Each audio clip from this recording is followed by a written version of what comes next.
अभी 10th करने के बाद परेशान है, आईटीआई कर या पॉलिटेक्निक, किस में मिलेगी जल्दी नौकरी के साथ साथ अच्छी सैलरी। आईटीआई और पॉलिटेक्निक में से कौन हो सकता है आपके लिए बेस्ट, कौन सा ऑप्शन आपको करियर के लिए हो सकता है सबसे अच्छा और बेस्ट। तो सबसे पहले बात कर लेते हैं हम लोग आईटीआई की। तो आईटीआई जो होता है आप 10th के बाद कर सकते हैं। मेनली यह एक स्किल बेस्ड कोर्स होता है। स्किल बेस्ड कोर्स कहने का मतलब कि आपको इसमें एक स्किल सिखाया जाता है। जैसे आप इसमें आप बिल्डर चूज करते हैं तो आपको बिल्डिंग सिखाया जाएगा। अगर आप इलेक्ट्रॉनिक ब्रांच चूज करते हैं तो इसमें आपको मोटर का वायरिंग, हाउसेस के जो वायरिंग है ये सब सिखाए जाते हैं। मोटर बनाना सिखाया जाता है। ये 1 और 2 सालों का हो सकता है। अगर आप बिल्डर चूज करते हैं तो ये 1 साल का होता है। अगर आप इलेक्ट्रॉनिक और मैकेनिक ब्रांचेज चूज करते हैं तो 2 सालों का होता है। इसमें अगर आप आईटीआई करते हैं तो आप टेक्नीशियन और हेल्पर लेवल के जॉब तक ही अप्लाई कर सकते हैं।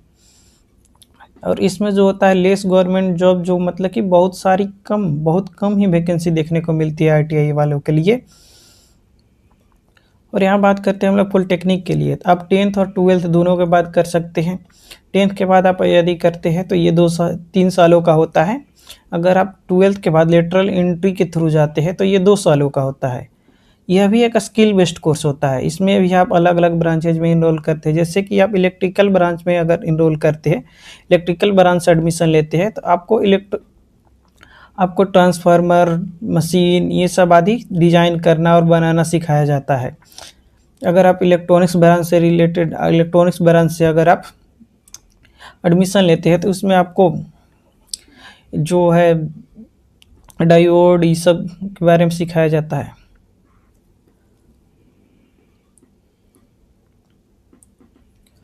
ये 3 सालों का होता है।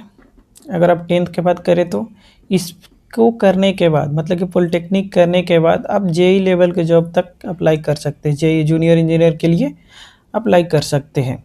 तो इस जूनियर इंजीनियर के लिए जो वैकेंसी होती है, इसमें जो आप पॉलिटेक्निक करने के बाद बहुत सारी वैकेंसी आपको देखने को मिलती है। सबसे टॉप और हाई डिमांड वैकेंसी जो एसएससी जेई, ये जो है हर साल आती है, प्रत्येक साल आती है। आरआरबी जेई हो गया, उसके बाद पीजीसीएल हो गया, PCL JE, HCL JE, DRDO JE और अदर स्टेट के एजेई भी निकलते हैं। जैसे कि बिहार को हो गया तो बिहार जेई का निकलेगा, राजस्थान हो गया तो राजस्थान जेई के लिए निकलेगा।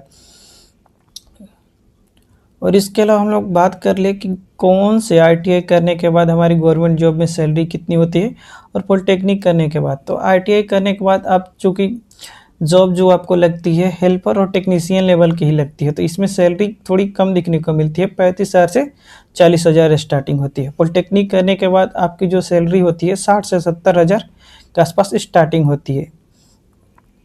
यही है। और उसके बाद हम लोग सबसे बड़ी मिस्टेक की बात करते हैं।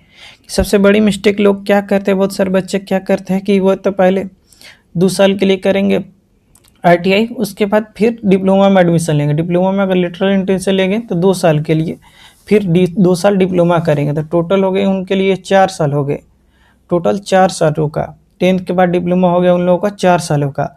अगर आप डायरेक्ट 10th के बाद करते हैं तो ये 3 सालों का आपके लिए। तो यहाँ आपका 1 साल जो है 1 ईयर आपका बच जाता है।